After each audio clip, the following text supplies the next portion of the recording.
Bonjour à tous. Merci beaucoup, Monsieur Montagnier. Merci de m'avoir invité à cet anniversaire de l'appel de Paris. Donc, comme Alain l'a déjà évoqué, je vais aborder les problèmes de réchauffement climatique, de ses conséquences. Donc, avant de parler des conséquences, quelques mots sur les causes. Donc, voilà, nos activités modifient de façon très importante, très rapide, la composition des gaz à effet de serre. Donc à travers, en particulier, l'utilisation des combustibles fossiles pour les gaz carboniques. Il y a aussi le méthane, c'est par exemple, et le protoxyde d'azote, ce sont plus les pratiques agricoles. Donc c'est quelque chose de très bien documenté au cours des 200 dernières années, des augmentations très importantes qui se traduisent par une accumulation de chaleur dans le système climatique. En gros, il y a 1% de plus de chaleur pour chauffer l'ensemble du système climatique qu'il y a 200 ans.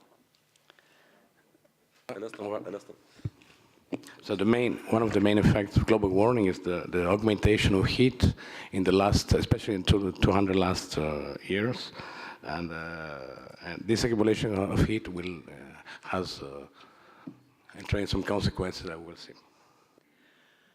Alors, disons, ensuite, on observe que le réchauffement climatique est sans équivoque, en particulier quand on le regarde décennie après décennie. Les 3 dernières décennies ont été plus chaudes que toutes les décennies qu'on a connues précédemment, en fait depuis au moins depuis un millier d'années.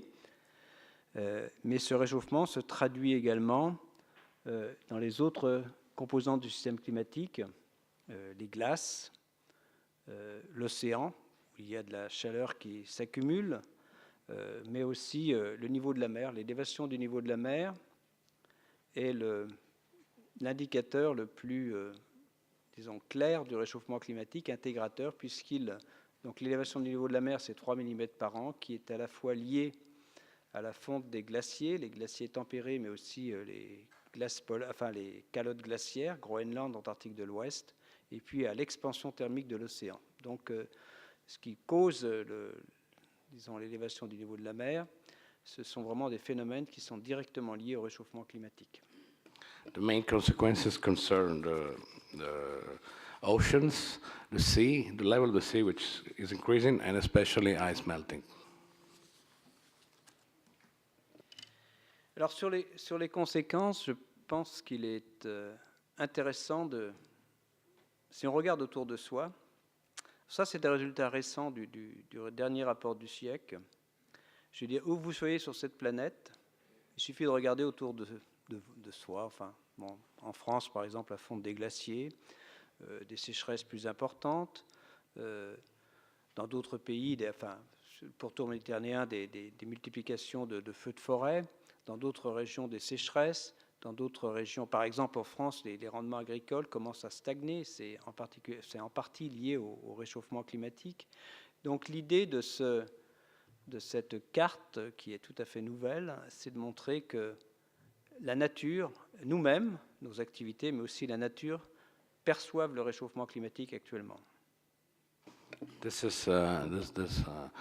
shows how the results of the National Panel for Global Warming. It's a new way to see how the impact of the global warming on our planet. Alors maintenant, ce réchauffement qui est pour nous sans équivoque, qui est avéré, nous l'attribuons de façon presque certaine et pour une part importante. D'abord, l'influence de l'homme est la cause principale du réchauffement observé depuis le milieu du XXe siècle. Donc on montre à travers ces 2 graphiques, si on ne tient compte que des causes naturelles de changement climatique à gauche, eh bien on n'explique pas le réchauffement récent, alors que l'on l'explique si on tient compte aussi de ce qui est lié aux activités humaines, à la fois gaz à effet de serre et augmentation de la pollution, qui joue plutôt un rôle de refroidissement. There is no doubt that human activity is the main responsible for the climate change and the global warming. Alors maintenant, on va se tourner vers le futur. Donc, je m'appuie beaucoup sur le dernier rapport du GIEC qui a été approuvé à Copenhague il y a 15 jours. Disons, il y a, donc évidemment, on comprend bien que l'évolution du climat va dépendre de notre comportement collectif, en particulier des émissions de gaz à effet de serre. De façon un peu simplificatrice, nous montrons ici un scénario dit émetteur et un scénario sobre. Alors le scénario émetteur, c'est pratiquement celui sur lequel nous sommes actuellement. C'est un scénario business as usual et qui, à la fin du siècle, donc vous voyez la planisphère en bas, conduirait à des réchauffements moyens supérieurs à 4 degrés.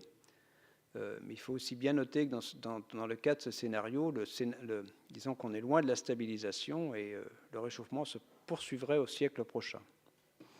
The result of the last Copenhagen conference shows that we are in two different possibilities. The first one is the emissions scenario, in which we can probably have a warning of 5 degrees in the next few years. Alors, le scénario sobre répond en fait à l'objectif auquel ont adhéré tous les États, en principe, dans le cadre de la Convention climat, puisque dans le cadre de cette Convention climat, tous les États ont adhéré à l'objectif, de prendre les mesures pour que le réchauffement climatique à long terme n'excède pas 2 degrés par rapport au climat pré-industriel. Donc, disons que les scénarios sobres répondent à cet objectif avec des réchauffements moins importants. Alors, comme vous le voyez dans les deux cas, les réchauffements, quand on parle d'un réchauffement de 4 degrés, ce n'est pas homogène, ça peut être 2 fois plus important dans l'Arctique. Mais vous voyez bien la différence entre ces deux types de scénarios. In the second hypothesis, the sober scenario, which was actually approved by all participating states, the warming will be reduced to 2 degrees, and in theory, all states have approved that. We will see that. Alors, je pense que ce graphique qui fait état alors on parle des reasons of concern, des raisons d'inquiétude. Donc là, on parle d'impact, de conséquences du réchauffement climatique, de conséquences futures. Alors, ces conséquences ont été classées en 5 catégories. Disons que la première, ce sont des événements, par exemple, la perte de la glace de mer, la perte de récifs coralliens, des systèmes réellement menacés, la perte de la glace de mer en Arctique l'été. Ensuite, ce sont les événements extrêmes qui risquent de s'intensifier. Ensuite, ce sont plus des événements répartition qui montrent en fait que la vulnérabilité entre pays développés et pays en voie de développement va s'accroître, disons à mesure que le changement climatique se met en place. Donc, et puis ensuite, parce que par exemple la productivité agricole pose problème, les ressources en eau dans certains pays.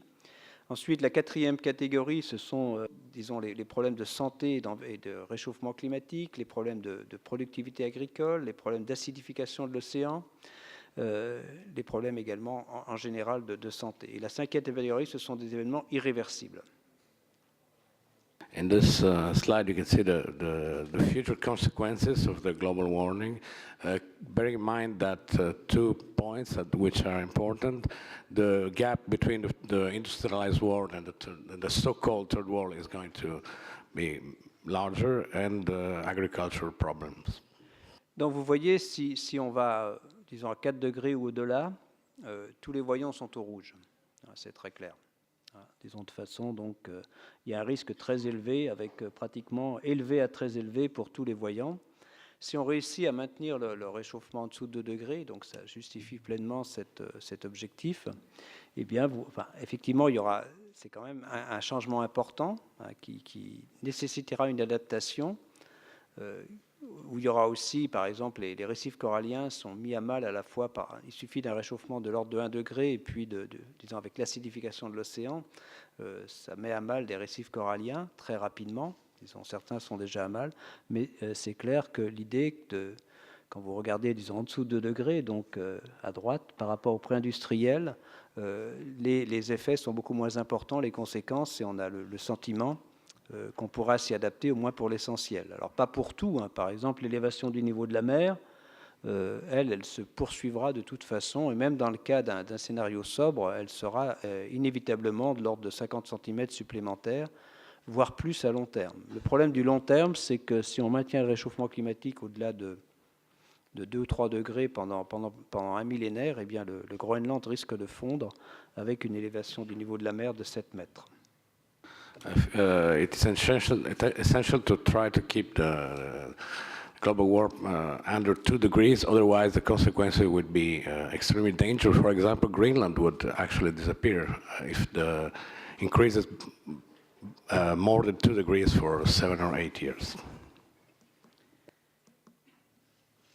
Donc, effectivement, je vais évoquer les problèmes, je pense qu'ils sont très bien évoqués, les problèmes de lien entre perte de biodiversité et, disons, en gros, on ne va pas parler cette fois de l'humanité, mais de ce qui nous entoure, ce qui est cher à Alain Bougrain-Dubourg.